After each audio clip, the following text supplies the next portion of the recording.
وہ خزائن جو ہزاروں سال سے مدفون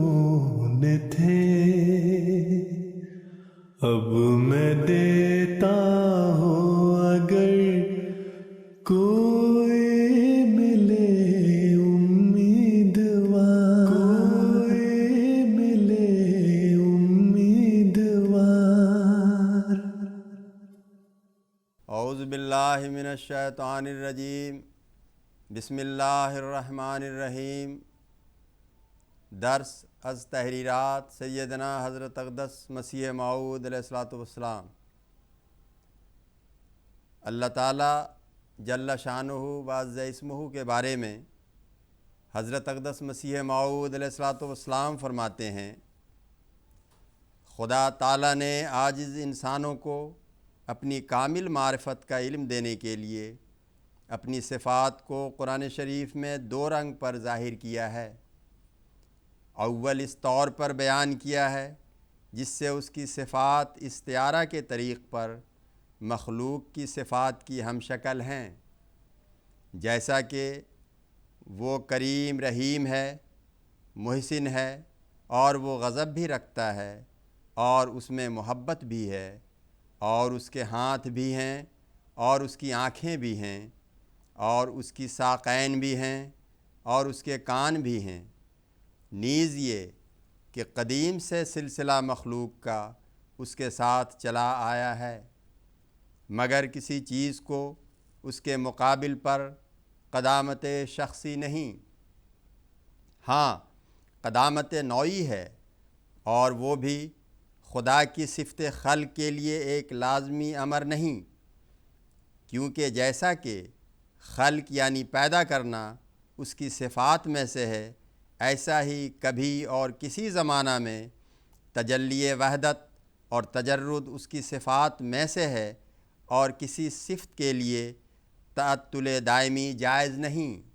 ہاں تعطل میعادی جائز ہے۔ غرض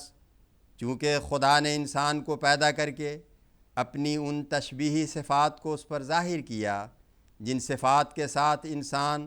بظاہر شراکت رکھتا ہے، جیسے خالق ہونا، کیونکہ انسان بھی اپنی حد تک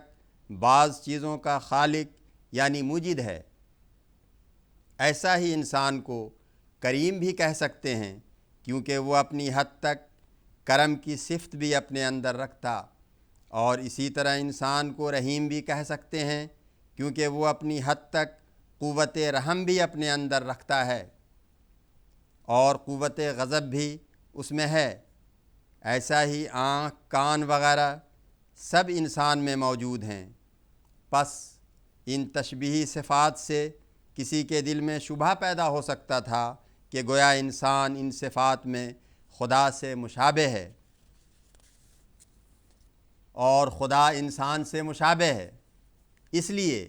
خدا نے ان صفات کے مقابل پر قرآن شریف میں اپنی تنزیہی صفات کا بھی ذکر کر دیا، یعنی ایسی صفات کا ذکر کیا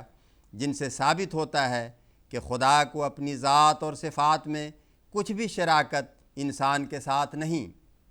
اور نہ انسان کو اس کے ساتھ کچھ مشارکت ہے، نہ اس کا خلق یعنی پیدا کرنا انسان کی خلق کی طرح ہے، نہ اس کا رحم انسان کے رحم کی طرح ہے، نہ اس کا غضب انسان کے غضب کی طرح ہے، نہ اس کی محبت انسان کی محبت کی طرح ہے، نہ وہ انسان کی طرح کسی مکان کا محتاج ہے۔ اور یہ ذکر یعنی خدا کا اپنی صفات میں انسان سے بالکل علیحدہ ہونا قرآن شریف کی کئی آیات میں تصریح کے ساتھ کیا گیا ہے، جیسا کہ ایک یہ آیت ہے، لیس کمثلہ شیء وہو السمیع البصیر، سورۃ الشورى آیت 12، یعنی کوئی چیز اپنی ذات اور صفات میں خدا کی شریک نہیں، اور وہ سننے والا اور دیکھنے والا ہے۔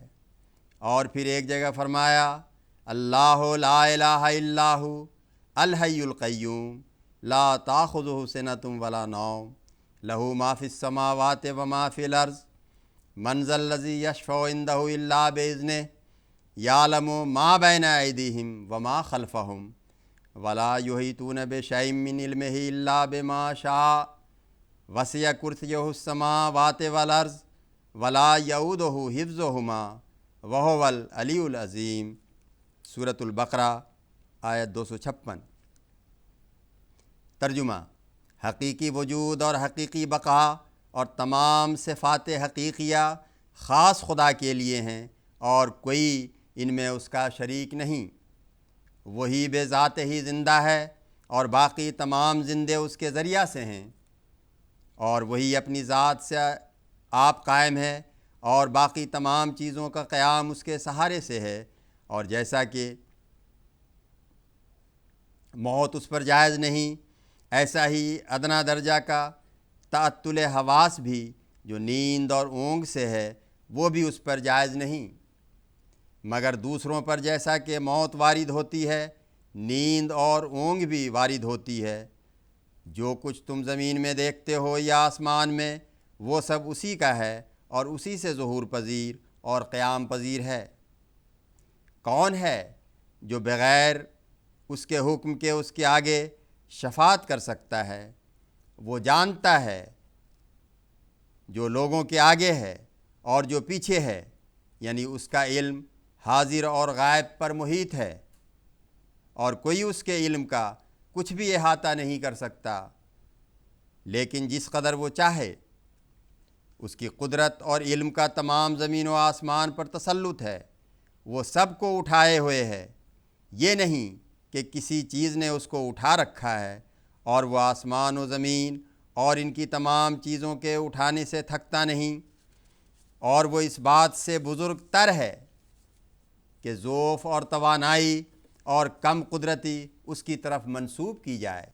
اللہم صلی علی محمد وآل محمد وبارک وسلم انک حمید مجید۔